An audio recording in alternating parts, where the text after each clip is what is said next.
말다툼 하던 중 10대 딸을 둔기로 때려 살해한 40대 중국인에게 중형이 선고됐습니다. 수원지법은 오늘 아동학대 살해 등 혐의로 구속 기소된 A씨에게 징역 18년을 선고했습니다. 7년간 아동기관에 취업 제한 명령도 내렸습니다. A씨는 지난해 10월 오후 경기 안산시 단원구 자택에서 10대 딸의 머리를 쇠망치 등으로 때려 살해한 혐의로 재판에 넘겨졌습니다. 범행 직후 경찰에 신고한 A씨는 현장에 출동한 경찰에 긴급 체포됐습니다. 머리와 온몸을 심하게 다친 딸은 근처 병원으로 옮겨졌지만 숨졌습니다. A씨는 사건 당시 술을 마시거나 약물을 복용한 상태는 아니었던 걸로 파악됐습니다. 조사 결과 A씨는 10년 동안 딸과 떨어져 살다가 범행 3년 전부터 함께 살게 됐고 성격 차이 등으로 불화를 겪은 걸로 드러났습니다. 사건 당일에는 딸이 3살짜리 동생을 안아보려고 했다는 게 범행의 발단이 됐습니다.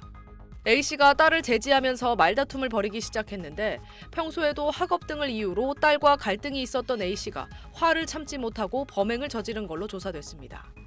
A씨는 범행 과정에서 자신의 친딸을 쇠망치가 부러질 때까지 25차례 내려치는 등 매우 잔혹한 모습을 보인 걸로 드러났습니다. 재판부는 A씨에 대해 중국에 있던 피해 아동이 한국에 들어와 소통도 원활하지 않았지만 피해 아동을 보호해주지 않고 차별적으로 동생한테만 잘해주는 모습을 보였다고 질타했습니다. 그러면서 피해자가 느꼈을 신체적, 정신적 고통이 가늠하기 어려울 정도로 크다고 말했습니다. 그러면서도 친모가 처벌을 원하지 않고 초범인 점, 자수한 점, 우발적으로 범행을 저지른 점 등을 고려해 형을 정했다고 설명했습니다. SBS 김민정입니다. 인천 송도의 아파트에서 아들을 사제총기로 숨지게 한 60대 남성이 전처와 아들로부터 매달 640만 원 생활비를 받은 거로 드러났습니다. 국민의힘 주진우 의원실에 입수한 이 사건 공소장에 따르면 피의자 A씨는 전처와 아들로부터 지난 2021년 8월부터 2023년 9월까지 2년 동안 매달 640만 원씩 생활비를 중복 지급받았습니다. 전처와 아들에게 각각 320만 원씩 받은 건데 생활비를 중복 지급했다는 사실을 전처가 알고 중복 지급된 기간만큼 생활비 지급을 중단하자 이에 앙심을 품은 거로 전해졌습니다. A씨는 전처가 아들과 짜고 계속 경제적 지원을 할 것처럼 자신을 속인 뒤 60대 노년이 된 이후 경제적 지원을 끊어 대비도 못하게 만들었다는 망상에 빠져 범행을 저지른 거로 조사됐습니다. A씨는 또 아들을 상대로 흉기를 사용하는 건 어렵다고 판단해 사제 총기를 준비했고 범행을 위해 미리 운전 연습까지 3차례나 하는 등 치밀하게 사전 준비한 거로 조사됐습니다. 공소장에 따르면 사건 당시엔 아들에게 사제 총기를 발사한 뒤 벽에 기대 살려달라고 애원하는 아들의 오른쪽 가슴 부위에 추가 사격까지 가한 거로 파악됐습니다. 이어 A씨는 며느리와 손주들이 방 안으로 피신하자 잠기지 않게 방문을 강하게 미는 등 4명을 추가로 살해하려 했고 또 자신이 거주하는 서울 도봉구 아파트 자택엔 신어가 든 페트병 등 인화성 물질 15개와 점화 장치를 설치해 폭발시키려고도 한 것으로 조사됐습니다. 앞서 지난 14일 검찰은 A씨를 살인과 살인미수, 방화미수, 총포 등 안전관리에 관한 법률 위반 등 혐의로 구속 기소했습니다. SBS 이호건입니다.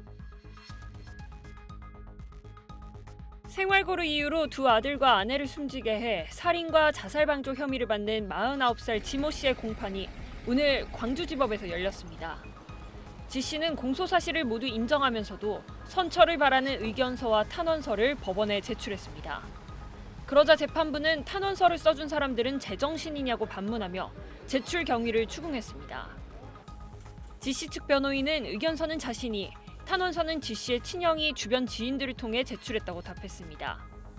재판부는 홀로 살아남게 된 경위와 범행 직후 가족들에 대한 구호 조치 여부 등도 물었는데 지 씨가 뚜렷한 답변을 내놓지 못하자 능력이 안 되면 119에 신고라도 해서 가족들을 살리려고 했어야 하는 것 아니냐, 본인은 멀쩡히 살아있으면서 선처를 바라는 것이냐고 지적했습니다.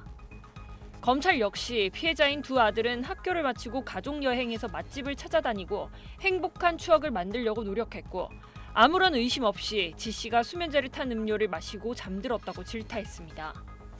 최종 진술에서 지 씨는 잘못된 생각을 했다며 아이들에게 죄송하다고 말했습니다. 지 씨는 지난 6월 1일 새벽 전남 진도군 팽목항에서 아내와 고등학생 두 아들을 태운 승용차를 몰고 바다로 돌진해 가족을 숨지게 한 혐의를 받습니다. 당시 생활고를 비관해 가족에게 수면제를 먹이고 범행을 저질렀지만 차창 밖으로 탈출해 홀로 목숨을 건졌습니다.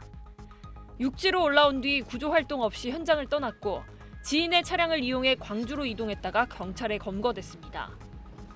건설 현장에서 철근공으로 일한 지 씨는 카드빚 2억 원과 자신이 관리한 일용직들에 대한 3천만 원 상당의 임금 체불 문제를 겪고 있었습니다.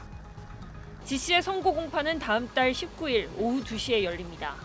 SBS 박서경입니다.